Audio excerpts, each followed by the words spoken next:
So customs clearance and customs compliance has been a hot topic since 2020, 2021, since Brexit, and we've been guiding a lot of our customers since that time. But what does customs compliance actually mean for UK exporters and importers? Basically, it means getting it right and making sure that you're doing things correctly.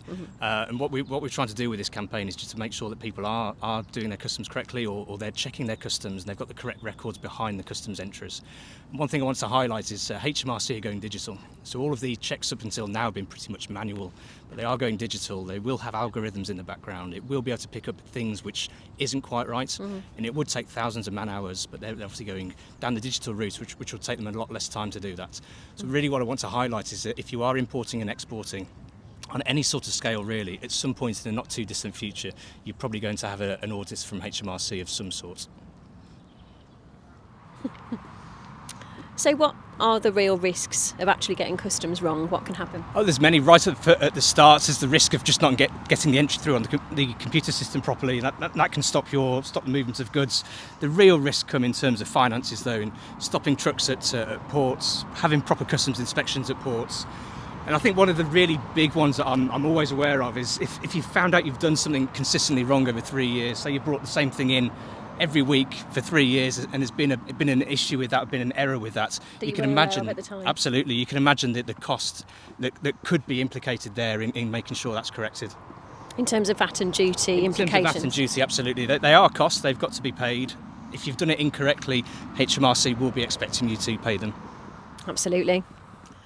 So talk me through the role that freight forwarders play in customs compliance. Yeah, well, we've played an increasing role since Brexit, really. Our jobs at Brexit totally changed from moving freight from A to B. They did. From moving freight from A to B plus all the other stuff. And what we really do is we're sort of the first check in terms of customs compliance. So we obviously act as a customs broker.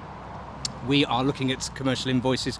Most of the information we process is generated via the commercial invoice, and obviously customer information as well. But we're sort of the first eyes on that. So if there's anything obviously wrong, we would bring that to a customer and actually this HS code is for something else. This value doesn't look quite right to me. Have you got a declaration of origin?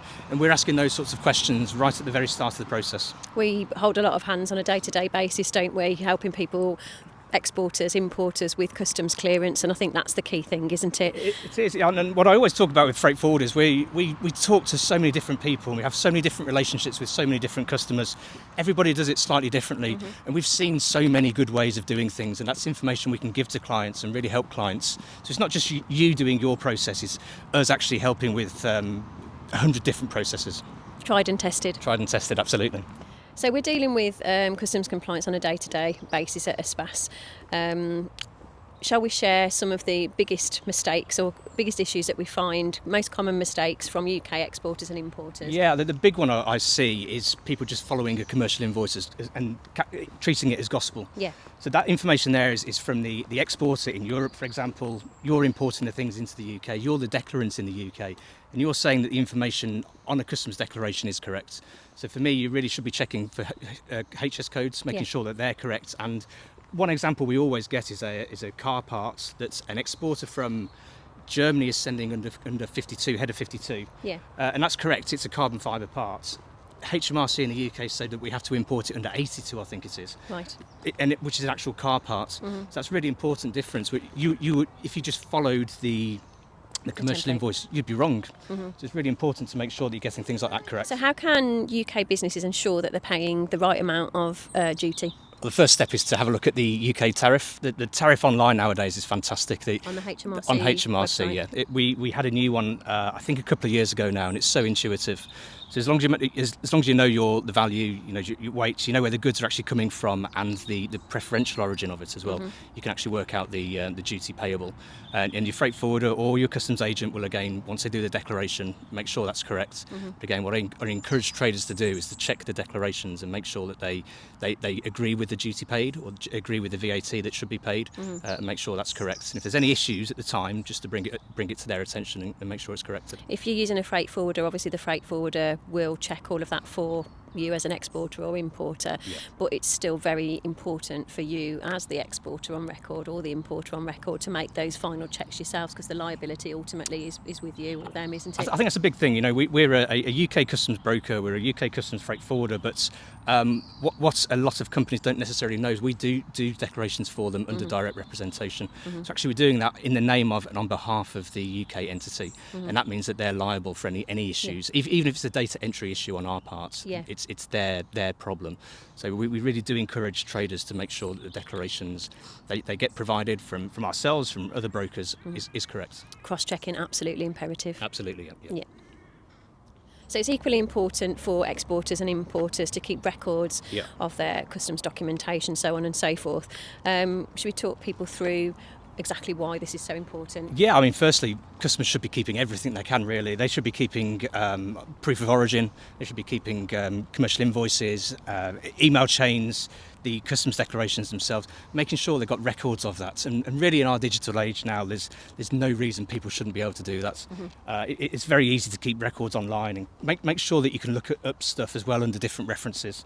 We're often asked to find things by the MRN, the movement reference number on a customs invoice, on a customs entry. So can you, as a trader, find the correct details according to the MRN? Or can you link it back to your own references to make sure that they're in order as well? Because HMRC can and will do random spot checks, won't they? They will, absolutely. And again, when you get audited, and you will get audited if you're importing or exporting, it will happen. But to make sure you've got all of that information, actually we've made this declaration because of this information, and you can back up those decisions that you make to HMRC. So when HMRC do call in for an audit with a UK exporter or importer, how can we as a freight forwarder support them in that audit? So we can provide any information that we've used to make declaration to them, just in case any records are incomplete. And we can also, if they find, they as a trader find any issues, any irregularities, they can bring it to us and we can then have a look at it. If we agree, we can make amendments to the HMRC system via the Customs Declaration Service and make sure that they're corrected. What's really important, I think, when you do get audited, is if you found any issues, just to say to HMRC, look, we found this issue, we recognised it, and this is how we corrected it. Yeah, it's always about showing if you do find anything, because naturally, errors do happen, and it's often an innocent mistake. It's just showing HMRC that you recognise, acknowledge, and you have got a plan to sort of make it better going forward. Absolutely, and to make the necessary changes so that it is correct.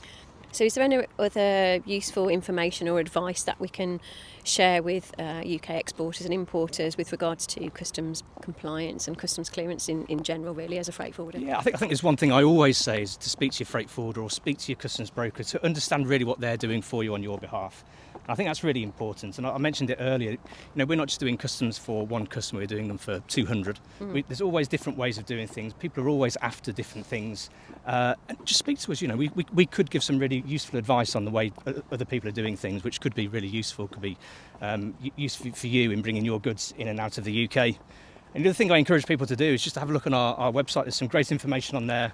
We're very shortly going to be publishing our white paper on customs compliance. Have a look at it, make sure the information there is read, is understood, and again, if there's any questions on that, to come to us, to speak to our customs team, to speak to me, and we're going to continue to spread the understanding of customs compliance.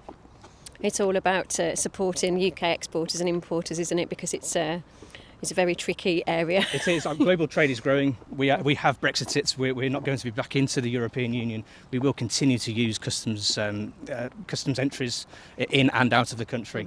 So again, it's not going away. It isn't going away, and it's forever changing, isn't it? There are new rules and regulations all the time. Yeah, I think that's the thing. Again, it is continually changing. We had the border target operating model, which was published after Brexit, of how the border will look. But that was finished, I think, in earlier this year. The last sort of changes to that is coming. But the way different countries, obviously we trade a lot with the European Union, they're changing the way they import and they're changing the information that they need. So it is continually changing. So again, just keep those discussions with your freight forwarder and your customs people as high as possible. And if you're ever unclear, just check out our website, www.espaceglobalfreight.com. That's it.